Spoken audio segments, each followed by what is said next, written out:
नरेंद्र मोदी को जेनजी की भाषा तो दिख जाती है, लेकिन अपने मुख्यमंत्री की भाषा नहीं दिखती। असम के सीएम हिमंत बिस्वा शर्मा नेता प्रतिपक्ष राहुल गांधी को पागल कह रहे हैं। वो राहुल गांधी जिनकी कांग्रेस पार्टी से ही हिमंत ने अपनी राजनीति शुरू की थी। कांग्रेस से ही 3 बार वो विधायक बने थे। 1991 से लेकर 2015 तक वो कांग्रेस में ही रहे थे और आज जब वो भाजपा में चले गए हैं तो राहुल गांधी को पागल कह रहे हैं। राहुल ने बीते 4 से 5 महीनों में भाजपा को इतनी बुरी तरह परेशान किया है कि अब बीजेपी नेताओं की बौखलाहट निकलकर सामने आ रही है। सुनिए हिमंता ने क्या कहा। राहुल गांधी एक पागल है। दोस्तों, असम के मुख्यमंत्री हिमंत बिस्वा शर्मा से जो रिपोर्टर्स हैं वो कुछ सवाल करते हैं राहुल गांधी को लेकर। इसी के जवाब में वो कहने की कोशिश करते हैं कि राहुल के बारे में आप मुझसे क्यों पूछ रहे हैं, वो तो पागल हैं। इस तरह से वो बोलते हुए दिखाई देते हैं, जबकि राहुल गांधी नेता प्रतिपक्ष हैं, लोकसभा में नेता प्रतिपक्ष हैं, लेकिन फिर भी उनके लिए इस तरीके की भाषा का इस्तेमाल किया जा रहा है। वो भी कोई बीजेपी का छुटभैया नेता नहीं, बल्कि मुख्यमंत्री की ये भाषा है। तो सोचिए आमतौर पर बीजेपी के लोग आम लोगों के बारे में क्या सोचते होंगे जब नेता प्रतिपक्ष के बारे में इस तरीके के ख्याल वो रखते हैं।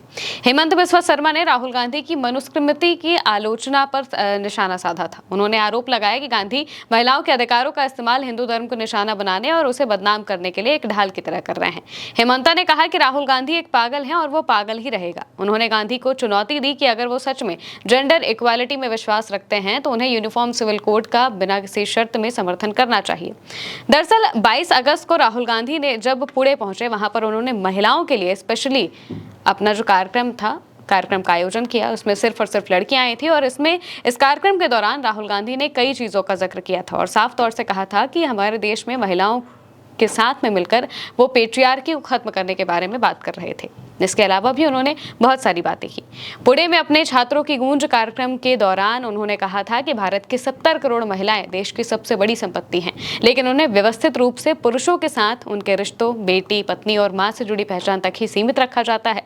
उन्होंने जिसे मनुस्मृति वाली सोच कहा, उस पर तीखा हमला यहाँ पर इन्होंने किया है। उन्होंने युवा महिलाओं से कहा कि वो अपनी खुद की हैं, ना कि अपने पिता, पति या फिर बेटे की, और उनसे पितृसत्ता को तोड़ने का आग्रह किया। जब हिमंता का ये बयान सामने आया तो सोशल मीडिया पर उनकी खूब फजीहत भी होने लगी। अलग अलग तरीके से लोग इस पर रिएक्शन देने लगे। अजीत सिंह राठी ने लिखा, आपने देर से पहचाना हिमंता बिस्वा शर्मा जी।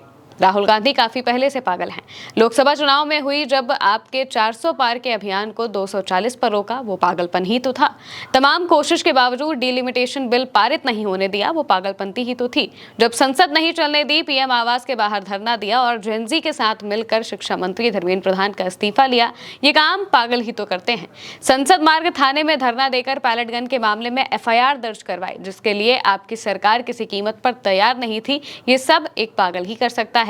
आप जैसा अक्लमंद तो बिल्कुल भी नहीं कर सकता है। यानी कि यहाँ पर हिमंत बिस्वा शर्मा को लोग ताने मारते हुए भी दिखाई दे रहे हैं, क्योंकि राहुल गांधी ने बीते 4 से 5 महीनों में छात्रों के लिए जिस तरीके का जुनून दिखाया है, जिस तरीके का जोश दिखाया है, उनके हर मुद्दे पर वो आगे रहे हैं, वो और किसी ने आज तक नहीं किया है। जब से नीट पेपर लीक हुआ तब से ही राहुल गांधी लगातार छात्रों के हक में बोल रहे थे, उनके लिए बात कर रहे थे। छात्रों की गूंज कार्यक्रम उन्होंने शुरू कर दिया था और इसी बीच में जंतर मंतर पर जब प्रदर्शन हुआ, जब छात्रों को लाठियां पड़ी, इस मामले पर भी राहुल गांधी ने काफी ज्यादा इसे संजीदगी से लिया। और जब मॉनसून सत्र चला तो पूरे सत्र में कांग्रेस और राहुल गांधी ने ऐसा हंगामा किया कि अमित शाह और नरेंद्र मोदी सदन के अंदर तक नहीं आ पाए। अंदर आए तो वो कुछ बोल ही नहीं पाए, उनके पास जवाब देने को कुछ बचा ही नहीं था।